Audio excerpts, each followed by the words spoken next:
We're in the last hour of what turned out to be yet another weekend in the district tainted by gun violence. Right now, D.C. police are investigating after 6 of our neighbors were shot in 3 separate shootings, all within hours of each other. In each of these shootings, the victims were a man and a woman. So here's what we know. At 8:40 last night, MPD officers were sent to Bass Place and 54th Street Southeast. That's just off Southern Avenue. They say they found a woman and a man shot right in that area.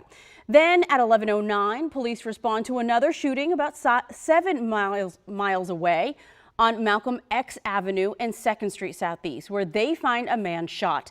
The other victim, a woman, had apparently taken herself to the hospital. Then early this morning, officers responded to a shooting in the Capitol Hill neighborhood. They didn't find any victims there, but MPD tells us a man and a woman who'd been shot flagged police down on Southern Avenue, right on the D.C.-Maryland line. They were then taken to the hospital. In just less than an hour, D.C. police will officially start its new policing strategy aimed at stopping crimes just like this. I know, it's disheartening and frustrating that we have to tell you about these shootings pretty much every weekend. And we know too many fingers are pulling too many triggers in this city. Take a look at this data. According to the police department, violent crime is up 7% compared to this time last year. Now, police are returning to an old strategy with a new twist.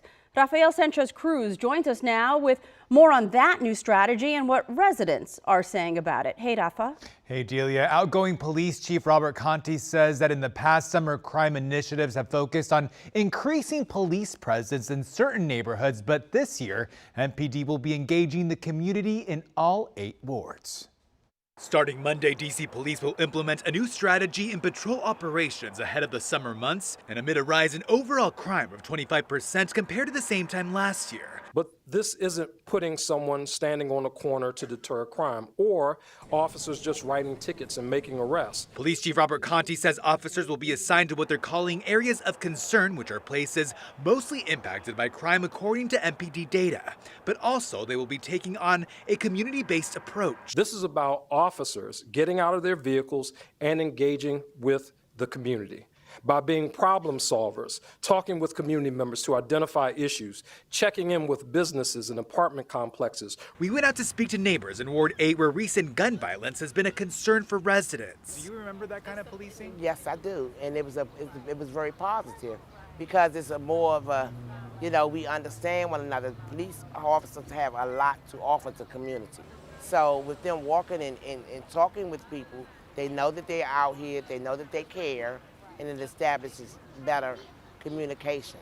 I can see to where, of course, people will be apprehensive, especially with how things have been with the police. This volunteer says she believes the strategy might ease tensions between law enforcement and residents. By building those relationships, by walking the streets, by knowing what the needs are, and being able to provide those and being able to help. With Contee's departure, activists like the group Harriet's Wildest Dreams have told WUSA 9 that they're concerned that this latest strategy will be ineffective due to the turnover in leadership. Delia. Rafa, thank you. We know that the chief is leaving June 3rd, and he said that the department is already in position to be successful. Let's hope the city is in position as well. A lot of folks actually really want this, so we'll wish everyone luck. Thank you, Rafa.